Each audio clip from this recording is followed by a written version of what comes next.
If you've known me for a while now, you'd know that I'm actually a massive DDLC fan. Now, for those of you who don't know what DDLC is, it's basically this free visual novel game wherein you try to romantically pursue four of the featured characters. The game, surprise surprise, turns out to be a psychological horror game wherein you find out that everyone's basically screwed up all in their own way. I found out about the game in early 2018.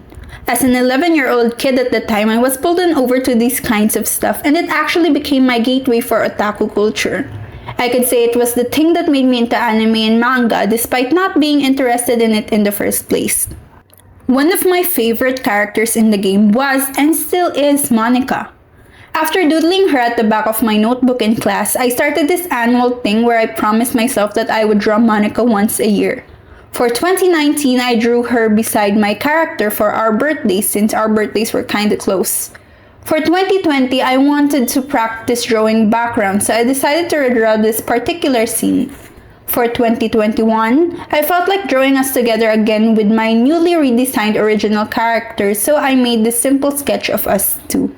I didn't end up making any art for 2022 and 2023 because I lost interest. But since I miss her, I decided to draw her again for this video.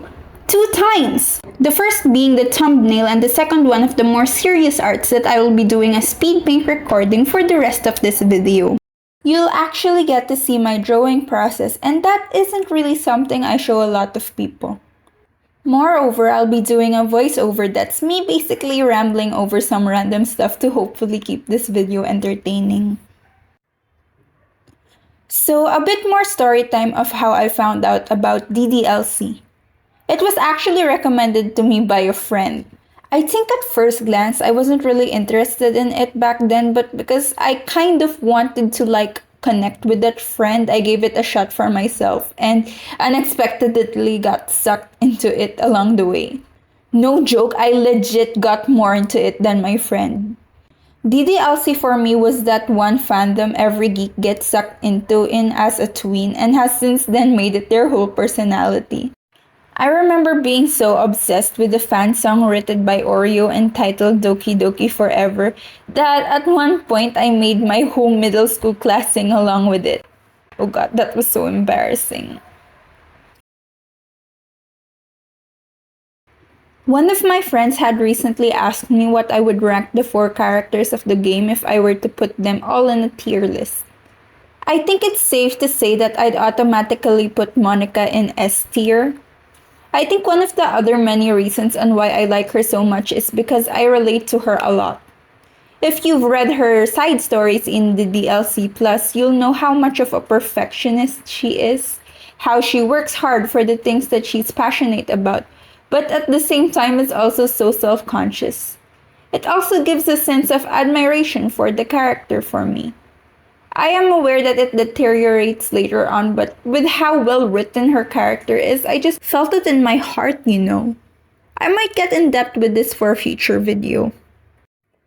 Next member I would put alongside Monika would probably be Sayori. Honestly, if Monika didn't exist, Sayori would probably be my top 1 character. Sayori is also very relatable to me. She's a bundle of sunshine who wants everyone she loves to be happy, even if she struggles to do so herself. And how she tries to incorporate her sadness into her poetry and work. I just love her, man. Next to Sayori would probably be Yuri. Mostly because she's seriously my type both physically and in personality. I like how reserved she is and how deeply she cares about literature. And I don't know about you men, but I seriously dig girls with long straight hair. And the last character would be Natsuki. I just don't really like how stubborn she gets at the start. That doesn't mean to say that she isn't a well-written character. If you've read the DLC Plus, you'd know the reasoning behind her demeanor, and it's honestly pretty solid writing. I think I've just seen it done a lot of times to my liking, or maybe just a personal preference really.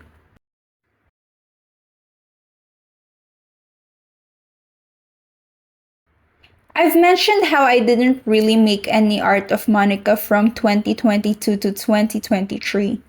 The last time I did properly make anything DDLC related was back in 2022 when I made that My R animatic, which by the way was kind of a dream come true for a 12-year-old me. But if you've noticed, it was only cut short and the ending just seemed kind of rushed.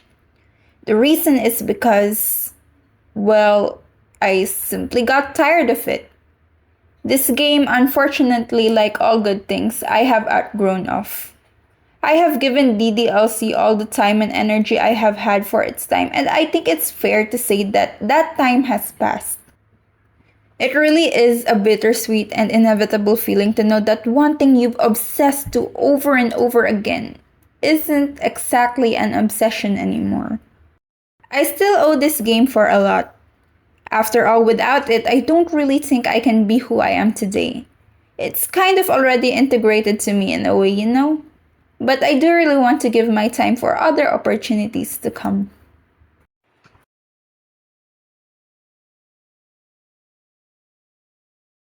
And there we go. This drawing took me nearly a whopping 6 hours to make, which I tried to cram into 4 minutes and 30 seconds of screen time.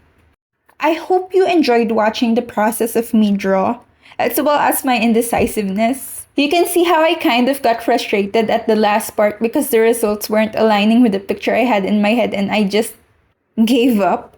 But it was fun to see how much I've improved over the years, especially since this kind of artwork isn't something I really do a lot. I'll see you guys the next time around.